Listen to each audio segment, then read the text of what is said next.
माड़ी आसुछि नुआ भाइरस चिंतारे विश्ववासी मांकड़ ठारू व्यापुची देह सारा फली जाउछि।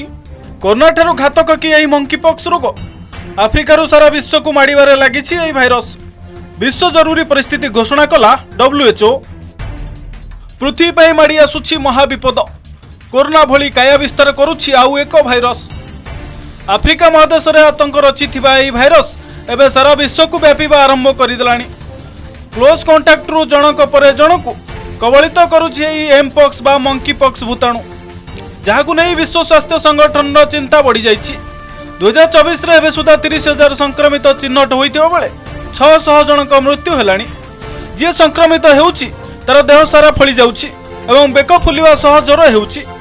कोरोना भली एही मंकीपॉक्स भाइरस मध्ये तांडव रचि पारे बोली कहा जाउछि। संक्रमण हार को दृष्टि रखी भूताणु को नहीं विश्व स्वास्थ्य जरूरी परिस्थिति घोषणा करिछि WHO। 2022 पर द्वितीय थर पई एही रोग को विश्व स्वास्थ्य जरूरीकालीन परिस्थिति घोषणा करा जाइछि। 2022 रे एही भाइरस 116 देश को व्यापीथिला एवं प्राय 1 लाख लोक संक्रमित होइथिले। वर्तमान पुणी थरे एही भाइरस रो मामला द्रुत गति रे वृद्धि पाउछि। ए वर्ष पुणी गोटे अलग क्लेड जिते भूताणु ए संक्रमण करुच्ची एवं पाखापाखि 14,000 संक्रमण होती से 500 लोक ऊर्ध मृत्युवरण कर WHO बर्तमान आमको सतर्क रही कहुई। मृत्यु हार जेहेतु अधिक रोचे यार मोर्टालिटी पाखापाखि 10% ऊर्ध जदि अर्ली स्टेज रे आपण चिकित्सा न करते तेणु एमती कौन लक्षण देखा आप डाक्तर को परामर्श ना दरकार अच्छी। स्पेशली जो मैंने बाहर देश कि आफ्रिकान देश आसुचंदी आम देश को ट्रावेल करमती कौन लक्षण है देहरे आपण फोटका भाया है कि पॉक्स भाया कौन लक्षण देखागला डाक्तर को परामर्श नियंतु आप आइसोलेट करूँ कारण 3 सप्ताह पर्यंत ये लक्षण हबार संभावना अच्छी। जड़े लोक अन्य जन को आप संस्पर्श में आसो जो फोटकार सिक्रिशन कहतु कि कौन जंतु कामुड़ी देले यही संक्रमण हबार संभावना अच्छी। तेबे कौन है मंकीपॉक्स भाइरस? मंकीपॉक्स एक भाइरस द्वारा सृष्टि होइथिबा एक रोग। फ्लू परी लक्षण सामना को आसी थाए।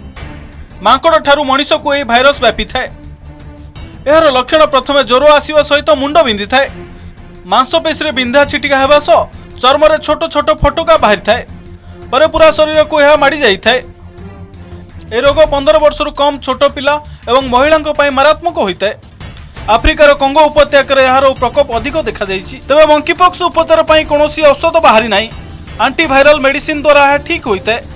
बेले बेले आपे आपे एही रोग मध्य भलो होई जाय थाए। एही मारात्मक रोग पई 2टी औषध को व्यवहार पई मंजूरी मिलिछि। संक्रमण रोकिबाकू हेले सतर्क रहिबा जरूरी। Bureau report, Odisha reporter.